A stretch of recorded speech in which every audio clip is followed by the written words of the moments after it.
तो हेलो दोस्तों, इससे पहले मैंने एक वीडियो बनाई थी आर्मी से रिलेटेड। तो उस पर कई भाइयों ने कमेंट करे थे कि भाई हमें मेडिकल और रनिंग के बारे में बता दो। तो भाई पहले तो मैं आपको ये बता दूं कि ये वीडियो ना मैं व्यू पाने के लिए कर रहा हूँ और ना फॉलोअर्स बढ़ाने के लिए। भाई ये मैं इसलिए कर रहा हूँ कि जो मुझे पता है और जो गलतियाँ मैंने करी हैं वो आप ना करो। क्योंकि भाई मैंने 2 बार रनिंग क्वालिफाई करी है और 2 बार मेडिकल दे के आ चुका हूँ भाई। तो इसलिए भाई जितना भी मुझे पता है मैं आपको इस बारे में बता रहा हूँ। तो मैं पहले आपको शुरुआत से बता देता हूँ कि आपको क्या क्या करना है। तो दोस्तों, आपको जब आर्मी के लिए आप वहाँ जाओ कोटद्वार में, तो आपको अपने पास सबसे पहले तो कंबल वगैरह और डॉक्यूमेंट्स, और जिसने क्लीन शेव वगैरह नहीं किया होगा तो अंडर राफ वगैरह के बाल, तो वो भी बना के चले जाना भाई। ये सबसे ज़रूरी है, क्योंकि जब आप रनिंग क्वालिफाई कर लोगे तो उसके बाद भाई बिल्कुल भी टाइम नहीं मिलता वहाँ अंदर, है ना। क्योंकि रनिंग करने के बाद वहाँ पूरा दिन लग जाता है, फिर रात को आता है बंदा, फिर अगले दिन वो मेडिकल के लिए बुला सकते हैं, कईयों का ऐसा होता है। तो इसलिए मैं बोल रहा हूँ आपको कि अंडर राफ वगैरह के बाल बना के चले जाना, या अपने डॉक्यूमेंट्स, जो भी आपके डॉक्यूमेंट्स रहते हैं वो आप अपने पास रख लेना। और जो आपकी भर्ती होने वाली है वो कोटद्वार में है शायद, है ना। तो कोटद्वार काफ़ी ठंडा है, इसलिए मैं बोल रहा हूँ कि अपने साथ कंबल ले जाके जाना। वो आपको स्टार्टिंग से एंड तक काम में आएगा वो कंबल, क्योंकि मेडिकल में दिन भर वहाँ भाई ऐसे ही घूमना पड़ता है, तो काफ़ी ठंड लग जाती है। तो इसलिए भाई कंबल रखना अपने पास बिल्कुल ही, ये ज़रूर ध्यान देना भाई। और अब बात करते हैं कि अब जब आप वहाँ रनिंग करोगे, तो रनिंग भाई मैं बोल देता हूँ आपको, अगर आपको रनिंग क्वालिफाई करनी है या फर्स्ट ग्रुप मारना है, तो स्टार्टिंग के भाई जो 10 से 15 बंदे होंगे तो उनके साथ रहना भाई। आप उनको छोड़ना ही मत बिल्कुल, अगर आपको फर्स्ट ग्रुप मारना है। अगर आप उनको पकड़ के चल रहे हो तो आपका फर्स्ट ग्रुप कंफर्म है भाई। और अगर हो सके तो उनको कम करने की कोशिश ही करना, पर ऐसा नहीं कि आप 16वें या 17वें नंबर पे हो आ रहे हो, तब फिर सेकंड या थर्ड ग्रुप लगने के चांस है। फिर भी इस बार आपकी रनिंग काफ़ी इजी हो गई है, उन्होंने थर्ड और चौथा ग्रुप बना लिया है आपके लिए, तो काफ़ी इजी हो गया है इस चीज़ में। पहले तो फर्स्ट और सेकंड ग्रुप ही बनते थे। तो भाई रनिंग के लिए मैं यही बोलना चाहूँगा, 10 से 15 बंदों के बीच में रहें, है ना। और आजकल जो आप वर्कआउट कर रहे होंगे वो आप स्पीड वर्कआउट करें और ग्रुप में दौड़े भाई, सबसे ज़्यादा ग्रुप में दौड़ें। और सिर्फ 1600 मीटर, हाँ 1600 मीटर की स्प्रिंट वगैरह और शॉर्ट जो भी होता है शूट वगैरह, 100 मीटर 200 वगैरह, तो ये लगाते रहिए। और जब आप रनिंग के लिए जाओ तो उससे 1-2 दिन पहले रेस्ट अच्छे से ले लेना भाई, क्योंकि फिर पाँव वगैरह भर जाते हैं और वहाँ रनिंग नहीं हो पाती है। तो इसलिए भाई आप बिल्कुल ही 1-2 दिन पहले से ही रेस्ट कर लेना और अपनी मसाज वगैरह कर लेना थाई वगैरह की। तो अब रनिंग का यही है कि जो भी मैंने अभी बताया आपको कि भाई स्टार्टिंग के, और ये मान के चलना भाई कि आपको स्टार्टिंग से रेस खींच के चलनी है ना। ये मत सोचना कि भाई बाद में रेस अपनी बढ़ा लूँगा, यानी कि जो कोई सोचता है ना कि तीसरे या चौथे चक्कर में दबा लूँगा, नहीं होता है भाई बिल्कुल ही। मैंने 2 बार रनिंग क्वालिफाई की है, तो बिल्कुल नहीं होता है। अगर आप ये सोचोगे कि तीसरे या चौथे राउंड में मैं आगे बढ़ूँगा, तो भाई बिल्कुल भी नहीं होने वाला वो। क्योंकि जब आगे वाला बंदा बहुत आगे निकल जाता है ना, तो पीछे वाले का मोरल बिल्कुल ही डाउन हो जाता है भाई। इसलिए मैं आपको ये बताना चाह रहा हूँ कि अगर आप रनिंग कर रहे हो वहाँ पे, तो भाई स्टार्टिंग से आगे रहने की कोशिश करना, नहीं तो भाई फिर आपका तीसरा या चौथा ग्रुप ही लग पाएगा, है ना। तो अब करते हैं बात मेडिकल की। मेडिकल में सबसे पहले आप जो वहाँ पे मेडिकल टीम होगी तो उनके साथ थोड़ा डिसिप्लिन से रहना भाई, है ना।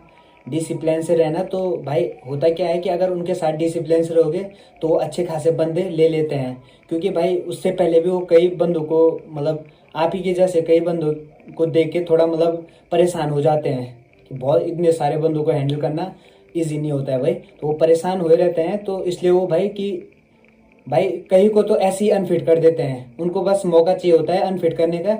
बाकी अगर उनके साथ डिसिप्लिन से रहो तो वो फिर अच्छे से आपके साथ वो कर लेते हैं भाई, आपके साथ रहते हैं और आपको फिट कर लेंगे भाई।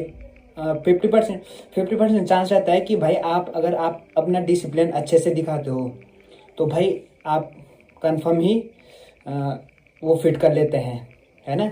उनके साथ डिसिप्लिन से रहने, ये तो मैंने बता दिया है। क्योंकि भाई जब मैंने 22 वाली भर्ती मारी थी तो उसमें मेडिकल में मैं था, हम 40 बंदों का ग्रुप था हमारा, तो हमने थोड़ा डिसिप्लिन दिखाया तो उसने भाई हम 40 में से बस 3 फिट किए भाई, 3 फिट, ये मान लो। और को सब अनफिट। पर बाद में धीरे धीरे रीचेक होते रहे तो धीरे धीरे कम से कम 15 तक फिट हो गए थे और सब अनफिट कर दिए, क्योंकि हमने पहले से ही उनका मूड ख़राब कर दिया था, है ना। तो ये सीन है भाई। तो डिसिप्लिन ज़रूर बनाना आप लोग वहाँ जाके। बाकी आपको वहाँ पे एक बड्डी मिलेंगे जो मतलब आर्मी वाले रहते हो, तो वो आपको गाइड करेगा भाई हर चीज़ के बारे में। हो सके तो उनको ज़्यादा से ज़्यादा सुनना कि क्या बोल रहे हैं वो आपको गाइड करेंगे वहाँ पे। जो जो वो बोलेंगे उनकी चीज़ों जो वो बोलेंगे उस चीज़ को फॉलो करना है भाई, है ना। क्योंकि जो मेडिकल टीम होती है पूरी, तो उनसे कोई मतलब नहीं होता है कि कोई अनफिट हो रहा है या फिट हो रहा है। मतलब होता है बडी से।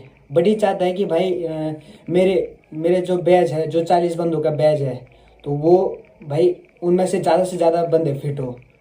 और बाकी मेडिकल टीम से तो कोई लेना देना नहीं रहता, उनकी तरफ से तो भाई सभी अनफिट हो जाए।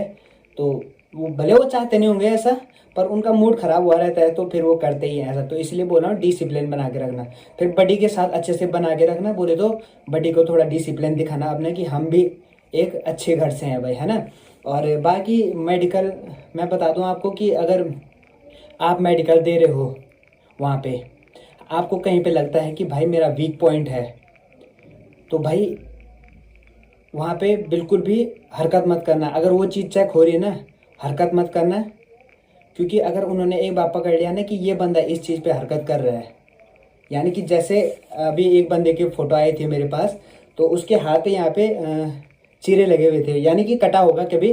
तो हाँ, बिल्कुल ही वो चेक तो करेंगे ही, वो मेडिकल टीम तो चेक करेगी। अगर जैसे वो ऐसे दबा रहा है, तो भाई अगर उसने भी ऐसा लगा ना उसको कि इसको दर्द हो रहा है, तो मतलब इसका मतलब वो भाई सीधा अनफिट कर लेगा। क्योंकि उसको पता है कि इस चीज़ की वजह से वो वो परेशान मतलब दिक्कत आ रही है उसको, तो इसलिए वो सीधा अनफिट कर लेगा भाई। तो इसीलिए हरकत मत करना। क्योंकि जब 24 वाली भर्ती में मेरे साथ क्या हुआ, कान में जब मैं बाहर हुआ था, तो उसने जब उनके पास कान चेक करने की एक गन टाइप में रहती है, गन से वो जब चेक करते हैं अंदर, तो जब उसने एकदम से अंदर डाला ना, तो ये गन कान के अंदर गई, तो भाई हल्का सा दर्द हुआ। क्योंकि जब जिस चीज़ में बाहर हुआ ना, वो उस पर टच हो रहा था, तो मैं हल्का पीछे हट गया, तो वो समझ गया बात को। उसको भाई पहली बार में नहीं मिला, दूसरी बार में नहीं मिला, तीसरी बार में नहीं मिला। भाई साहब वो हर किसी को चेक करा, फिर मेरे पास आ रहा चेक करने, क्योंकि उसको पता चल गया था कि इसको इस चीज़ में दिक्कत है। उसने चौथी बार में चेक उसने पकड़ लिया, सीधा अनफिट। उसी चीज़ में मैं बाहर हुआ हूँ भाई।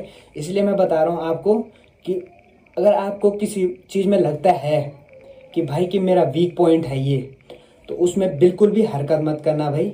आप लोगों के लिए ये बेस्ट सजेशन होगा। और क्या बता सकता हूँ मैं आपको, क्योंकि इससे आगे तो मैं गया नहीं हूँ। अगर गया होता तो मैं आपको बता देता। और ये बात भाई हम ही जो अनफिट हुए ना, वही बंदे बता सकते हो आपको। जो फिट हो गए चले गए, उनसे तो अब क्या ही पूछना है ना वो तो तजुर्बा हमेशा उनसे लेना चाहिए जो फेलियर हो, है ना। तो इसलिए मैं आपको बता रहा हूँ कि भाई अच्छे से वहाँ परफॉर्म करना। कोटद्वार में आपकी रनिंग भी क्वालिफाई हो जाएगी, मुझे पता है। और मेडिकल भी आराम से निकल जाते हैं।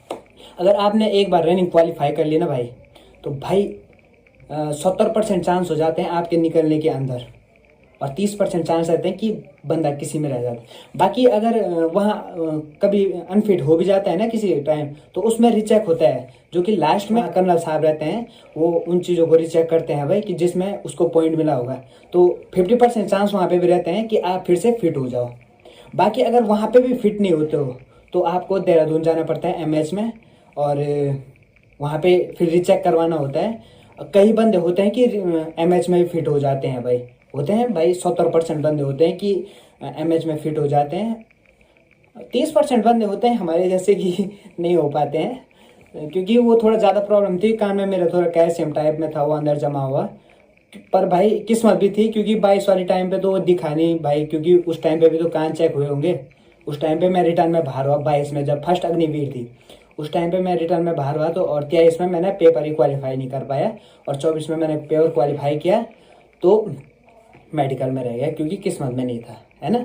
नहीं, अगर किस्मत में होता तो भाई शायद ही मैं 22 में मेरे को पता चल जाना था कि मेरे कान के अंदर कुछ है और मैं उस चीज़ का ऑपरेशन करवा लेता।